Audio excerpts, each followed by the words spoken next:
Bonjour à tous, bienvenue dans l'émission Rencontre. Ces dernières années, avec le développement continu de l'économie de la Chine, l'importance du discours et l'influence du pays sur la scène internationale n'ont cessé d'augmenter, à tel point que la supériorité institutionnelle des États-Unis et de l'Occident semble aujourd'hui être remise en question. Comment juger de la supériorité d'un système sur l'autre? Existe-t-il un système politique parfait qui pourrait être appliqué au monde entier? Quels sont les points forts de la gouvernance chinoise? Aujourd'hui, pour discuter de tous ces sujets, nous recevons dans nos studios M. Ding Yifan, chercheur principal à l'Institut Taihe, et par liaison vidéo depuis Kuala Lumpur en Malaisie, l'entrepreneur français M. Arnaud Bertrand, commentateur géopolitique et leader d'opinion sur Twitter. Bonjour. Bonjour. Bonjour. Bienvenue dans notre émission. Et chaque pays souverain et indépendant a le droit de choisir un système politique qui convient à ses propres conditions nationales. Alors, M. Ting, sur quelle base la Chine a-t-elle choisi le système actuel? En fait, la Chine aujourd'hui est appelée officiellement, le nom officiel de la Chine, c'est la République populaire de Chine. La République populaire de Chine est un pays socialiste dirigé par le Parti communiste chinois. Donc c'était le cas depuis 1949. Et de ce point de vue, le système socialiste peut qualifier le régime politique de Chine maintenant. Monsieur Bertrand, il y a quelque temps, vous avez participé à un débat face à Adrian Zenz, un universitaire allemand, sur la comparaison entre les systèmes chinois et occidentaux, organisé par l'Intercollegiate Studies Institute, une organisation éducative américaine à but non lucratif. Pouvez-vous brièvement revenir sur les principaux sujets qui ont été abordés lors de ce débat? Oui, alors ce débat était organisé à l'université d'Harvard par le Intercollegiate Studies Institute et le Abigail Adams Institute, qui sont deux organisations conservatrices américaines. Comme vous l'avez dit, mon interlocuteur était Adrian Zenz, qui travaille pour le Victims of Communism Memorial Foundation, qui est bien connu en Chine pour être à l'origine de quelques-unes des accusations les plus polémiques contre la Chine. Et j'étais avec ce débat la première personne à avoir débattu avec lui. Le thème du débat était sur lequel des deux systèmes, le chinois ou le système occidental, est le meilleur à apporter stabilité, prospérité et liberté à ses habitants. Le débat a duré environ 1h30 et à la fin il y avait un vote dans la salle pour déterminer qui avait gagné le débat. Et incroyablement, l'audience a décidé que c'est moi qui avais gagné le débat, ce qui, il faut l'admettre, est assez insolite. Gagner un débat à l'université d'Harvard aux États-Unis en défendant la position que le système chinois est supérieur au système américain, notamment sur la question de la liberté. Mais tout le crédit ne me revient pas. Je pense qu'une des raisons pour laquelle j'ai gagné, c'est que mon interlocuteur était, disons, loin d'être un bon orateur. Ce que j'ai dit en gros, c'est que d'abord, ça ne faisait pas grand sens de comparer les deux systèmes, puisque un système se considère universel et l'autre non. Le système chinois n'a jamais dit qu'il était le meilleur système pour tous les habitants de la planète, mais simplement qu'il convenait à la Chine aujourd'hui, à cause du contexte de la Chine, de son histoire, de l'environnement géopolitique et de la situation économique chinoise. J'ai aussi passé beaucoup de temps à parler de liberté et de ce que liberté veut dire exactement. J'ai expliqué que nous avons progressivement acquis une compréhension plutôt biaisée de la liberté en Occident, où nous assimilons la liberté à la liberté individuelle, alors que c'est en réalité pas du tout la même chose, et que quand vous avez une compréhension plus large de la liberté, il devient assez évident que la Chine n'est pas l'endroit non libre que la plupart des gens en Occident imaginent, et vice-versa, l'Occident n'est en fait peut-être pas si libre qu'on pense. Un exemple concret, la guerre contre la pauvreté en Chine, indéniablement un immense succès. La pauvreté extrême a dans son ensemble été éradiquée en Chine. Même les plus grands détracteurs de la Chine le reconnaissent. Et qui peut sincèrement prétendre que cela a rendu les gens moins libres, qu'ils étaient plus libres quand ils étaient pauvres? Bien sûr que non, la pauvreté est l'antithèse de la liberté. Lorsque vous vivez dans la pauvreté, vous êtes littéralement esclave de votre condition. J'ai aussi parlé de la forme de liberté que le général de Gaulle décrivait comme la condition préalable à toutes les autres libertés, et c'est votre indépendance en tant que pays, votre liberté collective déterminer votre propre avenir. J'expliquais que la Chine était sans contexte le pays le plus libre du monde à cet égard, qu'elle n'est évidemment pas l'État vassal de quelque pays que ce soit, et qu'elle ne fait pas d'alliance militaire, et qu'elle est ainsi entièrement libre de se concentrer souverainement sur les priorités qu'elle définit. Donc voilà, je pense que les résultats du vote à la fin du débat en sont témoins, que mes arguments ont fait mouche avec l'audience. Et M. Ting, d'après vous, est-il nécessaire de juger de la supériorité d'un système sur l'autre? Et d'après vous, existe-t-il un système politique ou un mode de gouvernance parfait qui convient à tous les pays? Ça dépend, parce que dans un monde bipolaire, lorsqu'il y avait la rivalité entre l'Union soviétique et les États-Unis, eh bien, la rivalité des systèmes politiques fait partie de leur rivalité de pouvoir, en fait. L'Union soviétique était qualifiée du socialisme, donc les États-Unis étaient prétendument capitalistes. Donc de ce point de vue, il y avait cette rivalité. Donc après le démembrement de l'Union soviétique, à un moment donné, les États-Unis ont cru que finalement c'est leur système qui a triomphé. C'est pour ça que Francis Fukuyama, un politologue américain, avait écrit un livre très célèbre dans le temps, c'était La fin de l'histoire et le dernier main. En fait, la thèse de la fin de l'histoire, c'est que finalement, après le démembrement de l'Union soviétique, le socialisme est terminé. Tout le monde va s'avancer vers le modèle américain. Donc le monde sera uniformisé par la prédominance du système social et politique américain. C'était l'idée principale de cette supériorité du système politique américain. Mais par la suite, on sait que finalement, depuis le début du siècle, les États-Unis n'ont cessé d'être impliqués dans des crises financières, économiques et sociales. Donc de plus en plus, le contrôle de l'élite politique sur la scène politique est en train de devenir un désastre. Si bien que finalement le populisme fait que des hommes politiques qui n'avaient pas d'expérience du tout, comme Donald Trump, a été élu président de la République, puis président des États-Unis, par le vote populaire, etc. Et il faisait appliquer des politiques populistes à tous égards. Donc tout cela mine, en quelque sorte, la politique américaine, si bien que même aux États-Unis, on commence à douter de plus en plus de ce qu'on appelle la supériorité systématique des États-Unis. Et Monsieur Bertrand, pensez-vous qu'il existe un système meilleur qui pourrait être appliqué dans tous les pays? Non, je pense que ça dépend vraiment comme je disais tout à l'heure, du contexte du pays. Une des questions pendant le débat, c'était d'ailleurs l'argument principal de mon interlocuteur, c'était que le succès du développement de la Chine est entièrement à mettre sur le compte du peuple chinois et que le système chinois, le gouvernement chinois n'a aucun mérite. Ma réponse était, si c'était le cas, on aurait vu plein d'autres pays du sud global se développer comme la Chine. L'Inde, par exemple, une population aussi grande qu'en Chine, un peuple aussi très intelligent et travailleur. Ils sont partis plus ou moins du même niveau à la fin des années 70. Pourquoi est-ce que la Chine s'est développée, non l'Inde? La grande différence, c'est le système politique, bien sûr. Il est dorénavant bien établi que pour qu'un pays se développe et passe du statut de pays à faible revenu à un plus haut stade de développement, il faut une stratégie de développement qui demande un niveau de dirigisme qui est difficilement compatible avec le système de démocratie libérale, système qui a ses mérites, mais convient mieux à une économie déjà très développée, où les choix à faire sont plutôt une question de réglage fin, plutôt que de changement dramatique. Et de fait, l'Inde, qui commence juste à se développer, voit aussi en parallèle une forte érosion de sa propre démocratie libérale, qui n'est certainement pas un hasard. Donc on voit bien avec tout ça qu'en fait, le système politique doit s'adapter à la condition d'un pays, à son contexte, à son histoire, et tout ça, quoi. Et vous avez vécu en Chine pendant 7 ans, donc vous avez été témoin du développement de la Chine.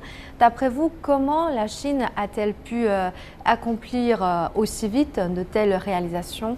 C'est grâce je pense, évidemment, le peuple chinois a beaucoup travaillé et ils ont une vitalité extraordinaire. Donc une grande partie du crédit doit lui être mis, mais aussi le système politique a joué un rôle énorme pour arriver à développer un pays de 1,4 milliard d'habitants comme la Chine. Il faut une stratégie très claire et puis mettre en place cette stratégie. Et pour ça, il faut un système qui permette tout simplement de faire ça.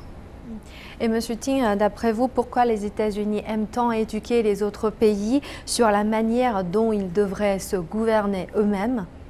Je crois que depuis la création des États-Unis, les hommes politiques ont une prétention de diriger en modèle pour l'humanité. Je me souviens très bien que même au XIXe siècle, eh bien, les Américains, les troupes américaines aimaient intervenir dans ce qu'on appelle la cour arrière des États-Unis, c'est-à-dire en Amérique latine. Pour son pays voisin, le Mexique, il y avait tout le temps des coups d'État, etc., etc. Donc la politique n'était pas stable. Chaque fois après l'élection, lorsque l'homme politique élu par le vote au Mexique ne plaît pas aux États-Unis, eh bien, les troupes américaines entrent directement sur le sol mexicain, renversent le gouvernement, fait élire un autre homme politique. Et chaque fois, il dit que je vais vous apprendre à voter. C'est-à-dire que vous allez voter pour le candidat qui sont favorables ou pour le candidat que l'Amérique aime. C'était ça, la démocratie. Les médias occidentaux véhiculent souvent des interprétations erronées des politiques et des positions du Parti communiste chinois. Alors, la démocratie fait partie des sujets qui apparaissent souvent dans la propagande occidentale anti-chinoise. Monsieur Bertrand, quel regard portez-vous sur la démocratie chinoise ? Je pense que le système chinois devrait vraiment interroger tout le monde sur ce qu'est la démocratie. Trop souvent, on réduit la démocratie au simple fait de voter. Or, c'est rigolo quand on demande aux Français s'ils trouvent qu'ils ont des élections fiables et non truquées. La grande majorité répond oui, mais plus de la moitié des Français trouvent aussi que la France n'est plus une démocratie. Ça démontre bien que les gens ont bien conscience que les élections ne font pas une démocratie. Je suis dans les grandes lignes d'accord avec ce que Pierre Rosanvallon, qui a une chaire au Collège de France et c'est un des grands spécialistes mondiaux de la démocratie, je suis d'accord avec ce qu'il dit sur la question. Il dit que la démocratie peut être définie comme la manière dont on exerce le pouvoir. Un pouvoir n'est pas seulement démocratique parce que ses dirigeants sont validés par l'élection, mais parce qu'ils écoutent la société, ils la consultent, ils en sont responsables, ils se sentent responsables. En gros, la démocratie n'est pas une question de procédure, mais une question d'esprit. Et sur la Chine en particulier, Pierre Rosanvallon explique que la Chine prétend avoir depuis longtemps trouvé une autre manière d'exprimer l'intérêt général que le vote, par la méritocratie et les examens.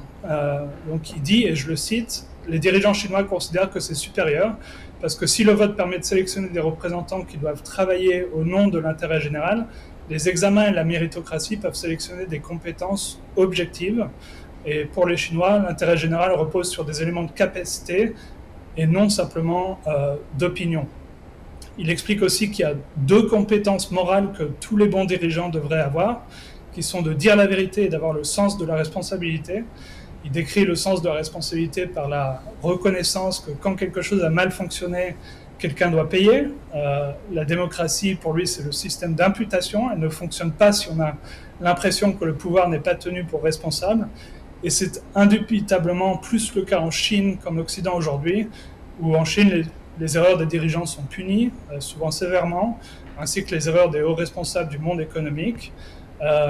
Et d'ailleurs, quand on regarde les sondages, notamment ceux de l'étude du Democracy Perception Index, une des raisons principales pour laquelle les Chinois se sentent plus en démocratie que les Français aujourd'hui, c'est qu'ils ont le sens d'une égalité de traitement entre les puissants et les faibles devant la justice, ainsi qu'une impression que le gouvernement sert la majorité des citoyens et non pas une minorité privilégiée. Et M. Ting, comment comprenez-vous cette vision de démocratie? En fait, la démocratie est difficile à qualifier. Aujourd'hui, on parle de toutes sortes de démocraties. Les Américains insistent beaucoup sur l'élection, sur ce qu'on appelle l'élection libre ou le multipartisme comme symbole de la démocratie. Mais en fait, ce n'est qu'une forme de démocratie. On appelle ça la démocratie électorale.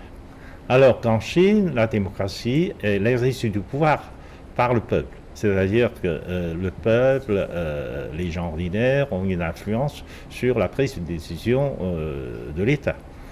Et de ce point de vue, on appelle ça aussi une démocratie consultative. C'est-à-dire qu'il y a beaucoup plus de consultations entre la masse, les représentants des masses populaires, etc. Alors qu'aux États-Unis, la démocratie ou le processus démocratique se limite seulement au processus électoral. Mais cette tendance est dangereuse, car le premier chercheur occidental qui a eu le courage d'analyser le système soi-disant démocratique aux États-Unis, c'était Alexis de Tocqueville au XIXe siècle. Alexis de Tocqueville, un Français, un sociologue, politologue, etc. Alexis de Tocqueville avait observé le fonctionnement du système démocratique américain. Il a écrit le fameux livre de la démocratie en Amérique, et dans son livre, il a dit que finalement, ce dont il a peur dans le système américain n'est pas le super pouvoir de la démocratie, mais l'inertie de la masse populaire face aux élites politiques. Il dit que finalement, il y a un risque que l'Amérique tombe dans ce qu'on appelle la dictature de la démocratie. C'est-à-dire, une fois les représentants élus, la masse populaire vont confier le pouvoir entièrement à ses représentants, et les masses populaires se contentent d'obéir aux ordres donnés par des classes politiques comme des moutons. C'est une analyse assez ridicule, mais représente la réalité aujourd'hui aux États-Unis. Cette année marque le 30e anniversaire de l'adoption de la déclaration et du programme d'action de Vienne qui ont jeté les bases d'un renforcement de la coopération internationale pour la défense des principes énoncés dans la Charte des Nations Unies et la Déclaration universelle des droits de l'homme. Alors, 30 ans se sont écoulés depuis cette conférence mondiale de Vienne et aujourd'hui, l'humanité semble à nouveau se trouver à la croisée du chemin, à un carrefour historique. Monsieur Bertrand, d'après vous, quels sont les principaux défis auxquels est confrontée aujourd'hui la gouvernance mondiale des droits de l'homme? Alors pour moi, l'Occident a fait une erreur historique et regrettable en décidant d'instrumentaliser les droits de l'homme à des fins géopolitiques. Ces dernières décennies, ils ont utilisé les droits de l'homme comme une arme pour justifier des actions qui servent en fait leur intérêt et non pas les intérêts des populations concernées. Un exemple parfait de ça, c'est le Uyghur Forced Labor Prevention Act, une loi américaine qui interdit l'importation de tout produit qui provient du Xinjiang, sous prétexte que ça aurait pu être produit par du travail forcé. Et l'effet de cette loi, évidemment, c'est d'essayer d'appauvrir les populations du Xinjiang, et en particulier les Ouïghours, en faisant en sorte qu'aucun pays au monde, et en particulier en Occident, ne veuille commercer avec les industries locales, notamment l'industrie du coton. Pourquoi? On peut supposer que c'est pour essayer de créer des tensions locales causées par les difficultés économiques que cette loi veut engendrer. On peut aussi supposer que c'est pour favoriser les industries américaines sur le marché mondial par rapport aux industries chinoises. C'est en tout cas pas pour aider les Ouïghours. Je ne vois pas en quoi les appauvrir les aide. Tout ça est d'un cynisme absolu. Et il y a des dizaines d'exemples comme ça. Donc, qu'est-ce que les pays concernés se disent? La Chine, les pays des BRICS, les pays d'Afrique, les pays musulmans, ils voient forcément les droits de l'homme d'un mauvais œil, comme un outil pour asseoir l'impérialisme occidental et non pas comme un désir honnête d'aider leur population. Et pour moi, c'est ça le défi clé des droits de l'homme, parce que si on relit la Déclaration universelle des droits de l'homme, En général, les aspirations sont plutôt louables. C'est la façon dont ces principes ont été utilisés comme armes qui pose problème. Donc comment faire en sorte que ces aspirations redeviennent dans leurs grandes lignes partagées par tous, plutôt que vues comme un outil de domination impériale. Et M. Ting, pensez-vous que le concept occidental de la gouvernance des droits de l'homme a-t-il forcément une vocation universelle? Bon, je partage tout à fait l'analyse de M. Bertrand. Finalement, il y a une tendance d'instrumentalisation des questions de droits de l'homme. En fait, les questions de droits de l'homme, même dans le monde occidental, étaient des droits individuels, des droits politiques individuels. La notion est née avec la Révolution française. Puis, un peu plus tard, lorsque les Américains ont créé leur république, ils ont aussi adopté plus ou moins cette notion de droits de l'homme. Mais en fait, c'était principalement des droits politiques de l'homme, individuels. Mais dans le cas de Xinjiang, par exemple, ils ont fait appliquer ces droits de l'homme à un groupe ethnique, les Ouïghours, etc. Mais en fait, ils ont fait cela exprès, comme si la région de Xinjiang était peuplée seulement des Ouïghours. C'est déjà une intuition à l'erreur. Parce que Xinjiang est une région peuplée par un groupe très élargi de groupes ethniques. Il y avait des Ouïghours, bien sûr, mais il y avait des Khazars, des Ouzbeks, etc., des Han, des Hui, etc. Généralement, la coexistence de ces groupes ethniques dans le Xinjiang était paisible. Il n'y avait pas de problème, mais seulement depuis le temps où l'islam extrémiste a pénétré la région, ça avait provoqué des réactions différentes des groupes ethniques. Donc, bien sûr, on a voulu rétablir l'ordre dans la région, mais ces actions ont été qualifiées de génocide en plus par des gens comme Adrien Zand, etc., etc. En fait, c'était fait exprès par des forces extrêmement conservatrices aux États-Unis, etc., parce qu'ils voulaient provoquer cela. Ils voulaient provoquer des conflits, des confrontations entre les groupes ethniques dans beaucoup d'autres pays, pas seulement en Chine, mais en Chine, ils ont sélectionné Xinjiang comme l'objet de leur attaque. Et ce qu'il dit sur Xinjiang, sur la question des droits de l'homme à Xinjiang, n'a rien de vrai. Alors que les États-Unis pointent du doigt les autres pays au nom des droits de l'homme, quelle est la situation actuelle dans ce pays? Monsieur Bertrand, vous avez vécu aux États-Unis. Quelles sont vos observations sur l'état actuel des droits de l'homme aux États-Unis? C'est rigolo si on relit la Déclaration universelle des droits de l'homme, rien que les premiers articles que je cite. Tout individu a droit à la vie, à la liberté et à la sûreté de sa personne. Et l'article 4, je crois, c'est « Nul ne sera tenu en esclavage, ni en servitude. L'esclavage et la traite des esclaves sont interdits sous toutes leurs formes. » On voit directement que ce n'est pas respecté aux États-Unis. Déjà, l'esclavage n'est pas aboli aux États-Unis. Le 13e amendement de la Constitution américaine définit les prisonniers américains comme esclaves. Donc, quand la déclaration dit que l'esclavage et la traite des esclaves sont interdits sous toutes leurs formes, il y a factuellement déjà un non-respect des droits de l'homme là-dessus. Aussi, quand on dit que les États-Unis sont le pays le plus libre du monde, c'est de très loin le pays qui emprisonne le plus de ses citoyens. Le taux d'incarcération aux États-Unis est 5 fois supérieur à celui de la Chine ou de la France, par exemple, qui ont plus ou moins le même taux d'incarcération. Donc encore une fois, la notion que tout individu a droit à la liberté est toute relative. Et si on parle du droit à la sûreté de sa personne, j'avais fait le calcul, c'est un chiffre incroyable. Vous avez 70 fois plus de chances d'être victime d'un crime violent aux États-Unis qu'en Chine. Donc on voit tout de suite que le pays qui se porte en modèle et qui adore donner des leçons au reste du monde sur les droits de l'homme est en fait plutôt un très mauvais élève sur la question, notamment quand on compare avec les pays qui le critiquent, ce qui est plutôt ironique.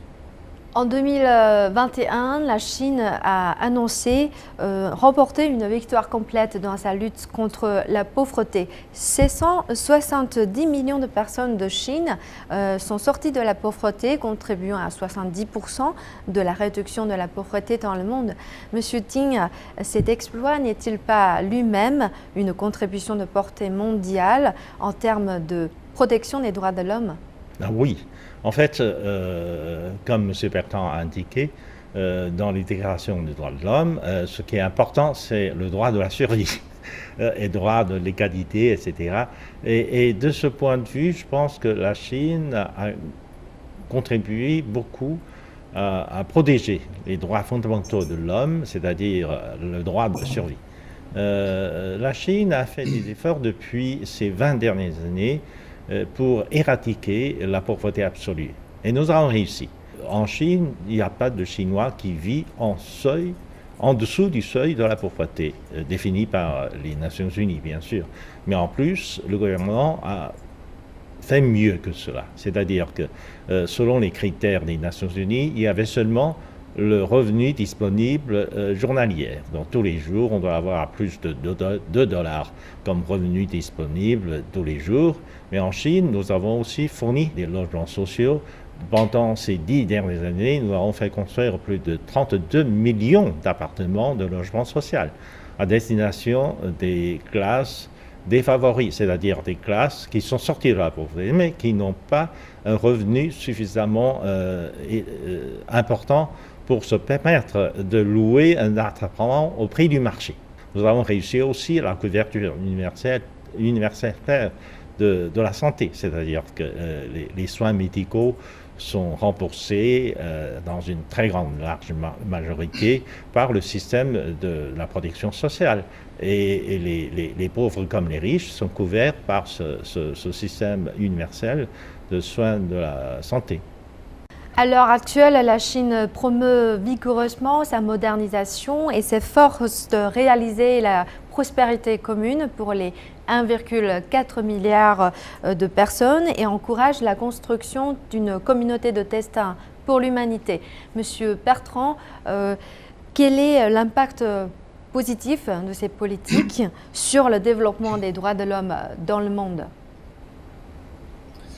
Déjà, je suis tout à fait d'accord avec ce que vient de dire Monsieur Ding.